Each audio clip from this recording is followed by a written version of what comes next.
Bonjour, bienvenue dans un nouveau vidéoblog depuis le tapis rouge du MIP. C'est toujours l'occasion de rencontrer les vedettes qui étaient venues ici cette année dans le but de vendre leur série aux télévisions internationales et aux plateformes internationales. C'est le but aussi de parler des MIP Drama Screenings, la première édition qui s'est tenue cette année dans laquelle on a pu voir une douzaine de séries avant même leur diffusion. Et puis c'est aussi l'occasion de poser des questions un petit peu vachardes à certaines des vedettes. Did you got the time to see the Lifetime TV movie about Beverly Hills? What do you think? I warn you. I did not see it. I did not see it. What's the Lifetime But I did watch the one about Melrose Place because I happened to be at home. I was on location in Toronto and I kicked on my TV one night and there it was on TV, so I watched it. The one about Melrose Place, but the one about Beverly Hills and I did not see. And what do you think about it? The one about Melrose Place, it was not very good. Tell us how you really feel. It was not very good. It was not true to what? No, it was not. It was not. No, because I don't need to tell you this, Alain, but actual life on a film production set is not the way they portrayed it in those movies. I'm sure. Yeah. Thank you really very much. What will be Medici if written by Philippe Cadic? Wow, that I would love to see.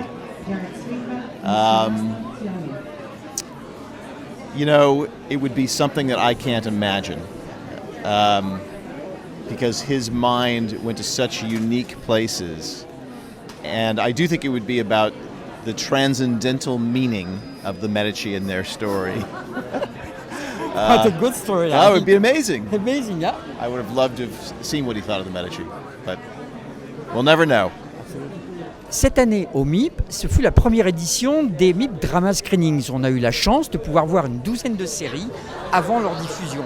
Quel bilan tirez-vous de cette première édition?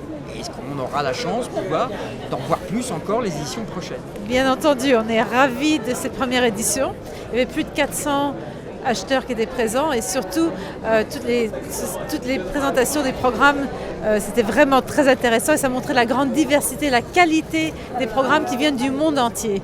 Et donc c'est quelque chose qui donne beaucoup d'enthousiasme et surtout, en tout cas, nos clients disent qu'ils ont vraiment découvert beaucoup de très beaux programmes, des séries du monde entier. For all of you, to be in a TV series that talk about high fashion, that means you have to wear fantastic dresses, fantastic clothes. Is it one of the interests of doing this? Yes, absolutely.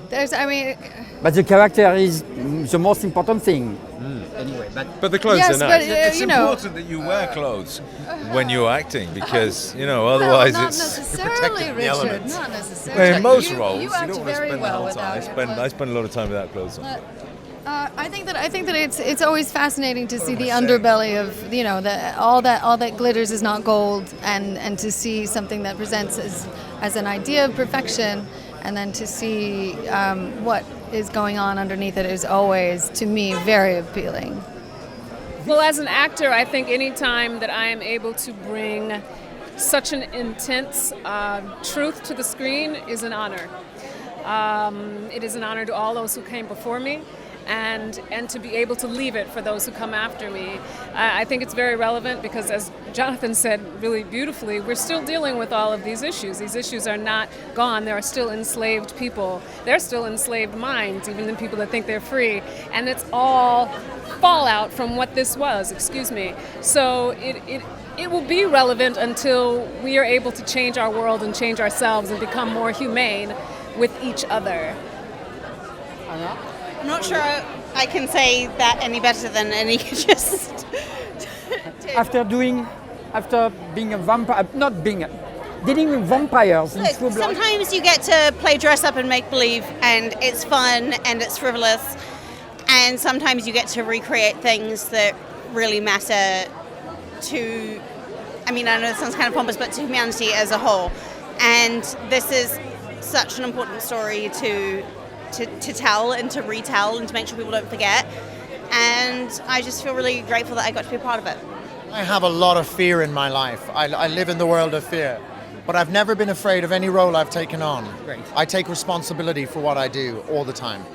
When I was offered this, of course, there's a 10-minute conversation that I had to have with the producers going, exactly how Tom Lee do you want me to be? And they said, we need you to come and give it. I had to really think about what I had to be, how I had to be.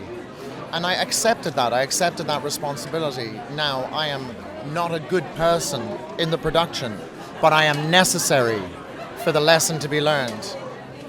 This is your year. Yeah. Roots remaking and the 50th anniversary of Star Trek. Yeah, it's a big year. It's a very big year. You know, if you hang out long enough, Alain, good things will happen. You just have to survive. Wow. Well, do you have, of course, good memories of Star Trek?